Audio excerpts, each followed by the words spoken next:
नमस्कार दोस्तों, आप सबको पता है कि महाबली हनुमान जी की शक्ति का इस संसार में कोई मुकाबला नहीं कर सकता है। लेकिन आखिर राम भक्त हनुमान जी को इतनी शक्ति कैसे मिली? दोस्तों, एक समय की बात है जब महावीर हनुमान बाल्यावस्था में थे। तब हनुमान जी की माता अंजनी फल लेने के लिए बाहर गई हुई थी।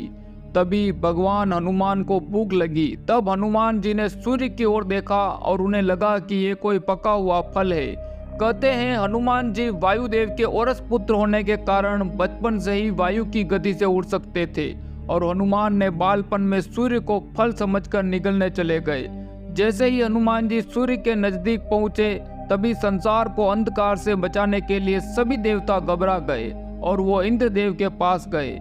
इंद्रदेव अपने ऐरावत हाथी पर बैठकर हनुमान जी के पास जाते हैं और हनुमान जी को रोकते हैं। लेकिन हनुमान जी बचपन से ही जिद्दी स्वभाव के थे।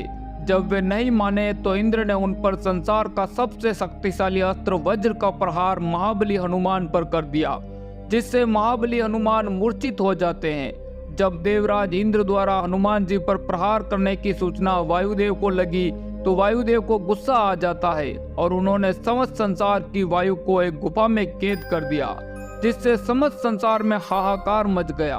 देवता, दानव, नर और जानवर सभी वायु के बंद होने से घबरा उठे और तड़प तड़प कर मरने लगे। इससे बचने के लिए सभी देवता दौड़े दौड़े पवन देव के पास गए और वायु को मुक्त करने का आग्रह किया, लेकिन वायुदेव नहीं माने। तभी सभी देवताओं ने हनुमान जी को शक्तियां प्रदान की। ब्रह्मा जी के स्पर्श से हनुमान जी होश में आए। उसके बाद सभी देवताओं ने हनुमान जी को भिन्न भिन्न शक्तियां और आशीर्वाद प्रदान किए, जिसके फलस्वरूप हनुमान जी सर्वशक्तिमान बन गए। सूर्य देव ने हनुमान जी को अपने तेज का 100वां भाग तथा 9 विद्याओं का ज्ञान दिया था। कुबेर जी ने हनुमान जी को गदा भेंट की थी तथा भगवान शिव ने किसी भी अस्त्र से मृत्यु नहीं होने का वरदान दिया। माता सीता ने हनुमान जी को भगवान श्री राम के प्रति भक्ति देखकर उनको अमरता का वरदान दिया था। ब्रह्मा जी ने हनुमान जी को इच्छानुसार शरीर का आकार तथा गति बदलने का वरदान दिया था। इस प्रकार समस्त देवता गणों से मिले वरदान, आशीर्वाद और शक्तियों के कारण महाबली हनुमान जी अपार शक्तियों के स्वामी बने। कहते हैं महाबली हनुमान भी 7 चिरंजीवियों में से एक है। ये धरती के अंत तक यहीं पर रहेंगे।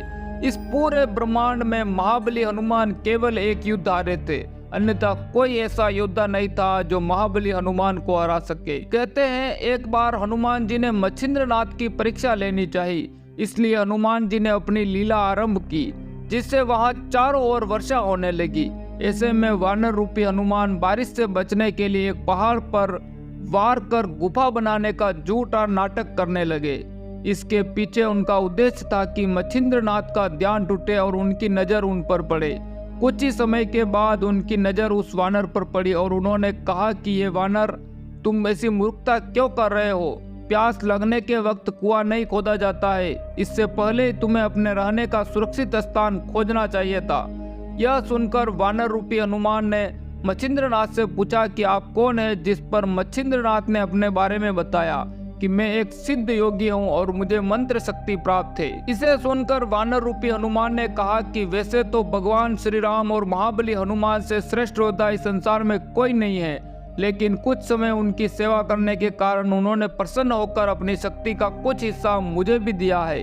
यदि आपके पास इतनी शक्ति है और आप पहुंचे हुए सिद्ध योगी है तो युद्ध में मुझे हरा कर दिखाए, तभी मैं आपके तपोबल को सार्थक मानूंगा। इतना सुनकर मच्छिंद्रनाथ और हनुमान रूपी वानर में युद्ध की शुरुआत हो गई, जिसके बाद हनुमान जी की सारी शक्ति खत्म हो गई। हनुमान जी की दशा देखकर उनके पिता वायुदेव वहां पहुंचे और मच्छिंद्रनाथ से हनुमान को क्षमा करने का अनुरोध किया। कहते हैं इस युद्ध के अंत में हनुमान जी की हार हुई थी।